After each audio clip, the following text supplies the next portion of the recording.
जगतिका आपण मानकु वेलकम करुची Odia education network को।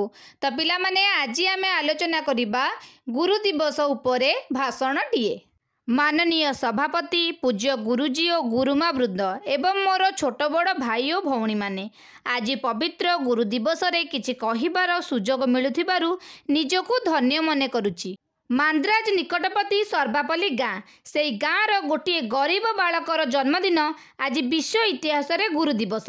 भारतर पूज्य पूर्वतन राष्ट्रपति विश्वविख्यात दार्शनिक डॉक्टर सर्वपल्ली राधाकृष्णकर जन्मदिवस को आमे गुरु दिवस रूपे पालन करिथाउ।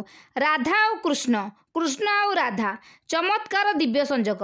भारत माटी हेउची गुरु माटी, गुरु माटीर गुरु हेउचंदी राधाकृष्णन। से 1888 सेप्टेम्बर 5 तारिख रे जन्म ग्रहण करथिले। आज हेउची सेही पवित्र सेप्टेम्बर मास 5 तारिख। राधाकृष्ण तांको जीवनर बहु समय पृथ्वीर विभिन्न विश्वविद्यालय रे दर्शन अध्यापक भाव में काम करिसेंती एवं छात्र ग्रहणक प्राण रे जटिल जीवन जिज्ञासार समाधान करने को समर्थ होइचंती। तांकर बहु लेखारे जीवनर बहु समस्यार समाधान करी से समग्र मानव जाति को बंचिबार दिग्दर्शन देई पारिछंती।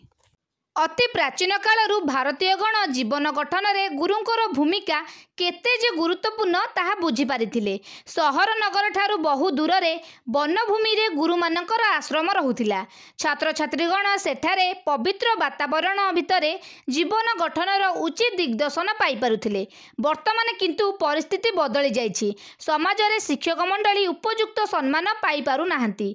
विनोबा भावेଙ୍କ मतरे गुरु माने छात्र प्रेमी हेबा उचित, छात्र माने शिक्षक प्रेमी हेबा उचित। किंतु दुखर कथा जे से परिस्थिति आज आउ नाही।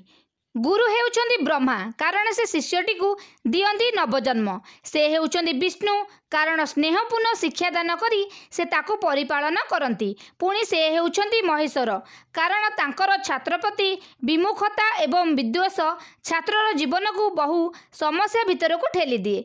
तेणु आमे प्रत्यह गुरुंकर वंदना करिबा उचित। मु एतिके कही मोर वक्तव्य शेष करुची।